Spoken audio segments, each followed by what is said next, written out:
Swapping out fibers sounds harmless enough. You grab the yarn that you want to use, plug it into a pattern written for something else, and assume the universe will just honor your intentions. But cotton and wool disagree on some very fundamental laws of physics. One hangs where the other bounces. One grows downwards where the other grows sideways. And if you switch them without thinking it through, you're liable to end up with a garment that has its own opinions, because it does. Hello, my name is Taylor, and today we are diving into another viewer's question, which circles around the idea of swapping out cotton for wool and what may or may not happen to the design when you make that kind of a fiber swap. And before we go any further, I just want to be very clear. I'm not coming at this as a textile expert. I've knit with plenty of wool in my time, and I've also knit with some cotton and wool blends when making garments. But I don't have a massive personal archive of cotton hand knit sweaters to pull from. So I took what I do know, and then I started digging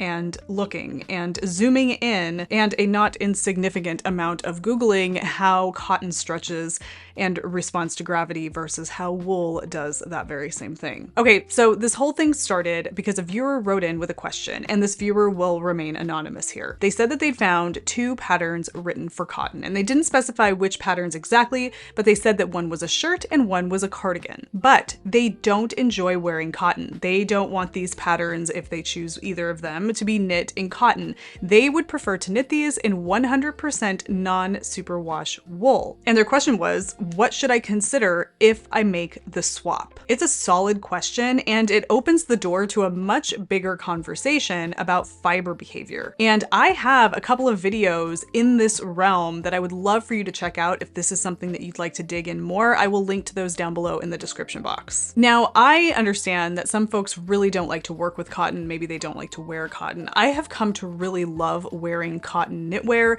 What I'm wearing today is 100% cotton. I did not make this sweater. Let's talk a little bit about what it is that cotton does. Cotton has a very specific personality. It's heavy, it's drapey, it has zero elasticity. It stretches downward and stays stretched once it gets there. It gives you long, beautiful vertical lines. Collars melt open, sleeves drop, hems lengthen. Cotton follows gravity like it's on payroll. Wool, on the other hand, is a completely different creature. It's light, it's springy, it holds its shape, it relaxes outward more than it drops forward and downward. Wool bounces back, which is called resiliency, where cotton just kind of keeps going. Collars stay lifted, sleeves stay rounded, front edges stay neutral instead of leaning forward. Wool isn't fighting gravity, it just isn't particularly moved by it. Let's look at an actual example here. This cardigan that you see is called the Bly by Amy Christophers. This is knit in a yarn that is 95% cotton, 5% other materials, which probably is some other kind of man-made or cellulose-based fiber. Maybe they could be small bits of pieces of wool, but overall this is a majority cotton fiber. And crucially here, you can see that this cardigan is being worn open, which I feel like is very important because that is typically how people tend to wear a cardigan, especially if they're using it as a layering piece. Right away, you can see the classic cotton drape. The fronts fall straight down. They even tilt forward a little, and cotton's weight will pull them outward as they drop. No lift in the collar, no bounce in the sleeves, and I think that's also because there's a little bit of a negative ease happening in those sleeves from what I can see in this photo. This is just cotton being cotton. On the back, you're also going to notice long vertical pull lines. This is happening because cotton, again, has weight to it. It wants to pull and fall with gravity. However, there's a little bit of extra fabric there that's not clinging to the model's body. And so as the weight pulls down, it starts to create a little bit of a ridge right along the spine of the model here.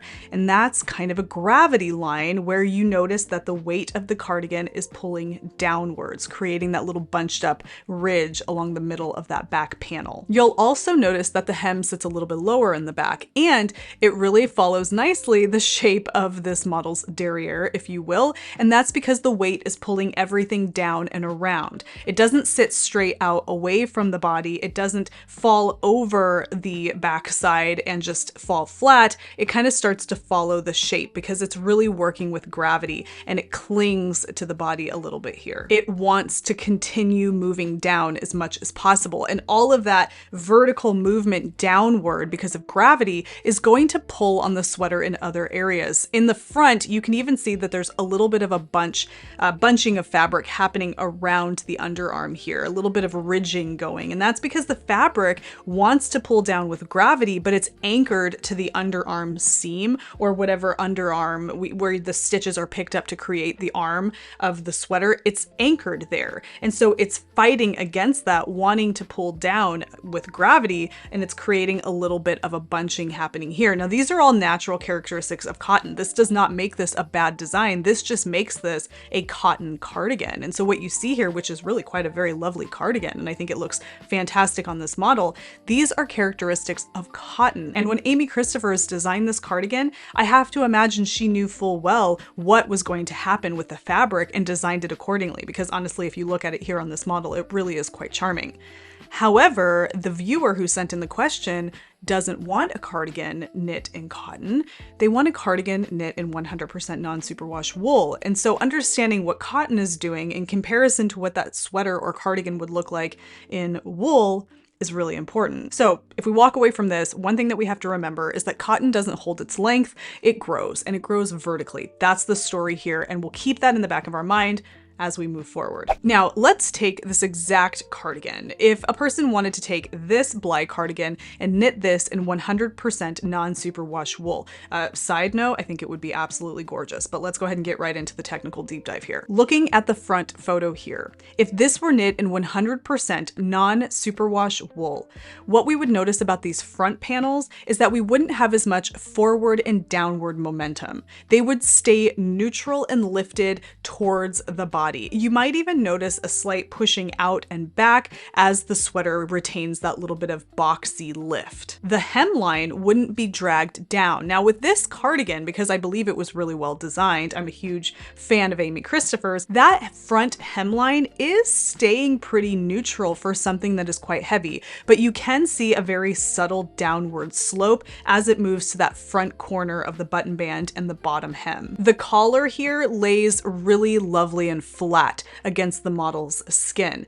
Now, if this were knit in wool, the fabric would be so much lighter, so you wouldn't see as much pressing into the body and contouring against the shape of the model's front, side, and shoulders. There would be a little bit more of a lift. There's so much more air in wool, and so it would sit on top of the body as opposed to almost melting into the shape of the body and the curvature of the body. There would just be a little bit more of a subtle lift up there, and you would notice that in the shoulders as well. The fabric wouldn't pull so snugly over the shoulders, and that's not to say that this is negative ease. That is weight pulling down against the model's shoulders.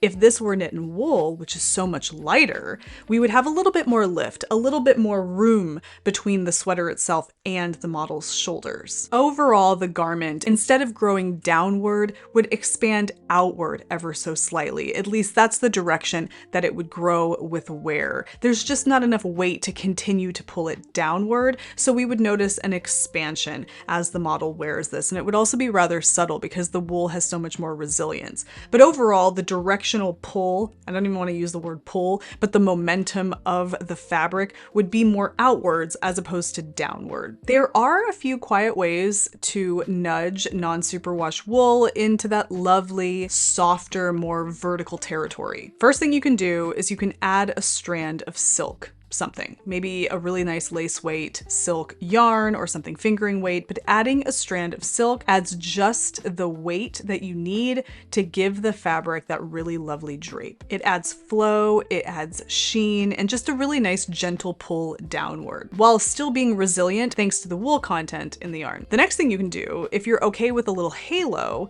is add a little bit of surrey or mohair. There is silk in a surrey or a mohair yarn, and that, just like adding silk adds a little bit of that weight and drapiness. Plus, mohair has a natural drapiness to it as well. Sometimes you can still go with a wool yarn, but just focus on the way the yarn is plied. Singles yarn or a softly spun yarn, anything with a loose twist is naturally going to drape more than a higher twist 4-ply wool fiber. The more twists, the more plies, the more round the yarn, the more bouncy the fabric. In my opinion, if you want cotton-like drape, but you don't want to use cotton, silk is really your best option. So yes, you can absolutely knit a cotton design in wool. Just don't expect the garment to behave like cotton or like what you see in the sample photos. And if you want that relaxed drapey look while still sticking with your non-superwash wool, you have a few subtle tools to help you get there. If you've ever swapped fibers in a pattern, whether it's intentionally or by accident, tell me what happened. I'd love to hear more because we learn so much from each other down in the comments of these videos. It's always a treasure trove down there.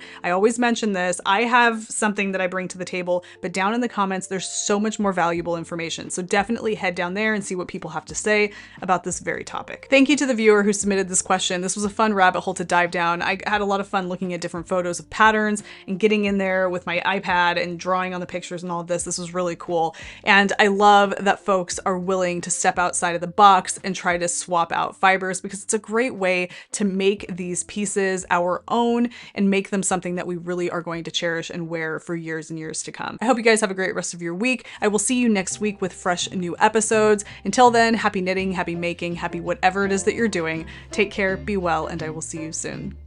Bye.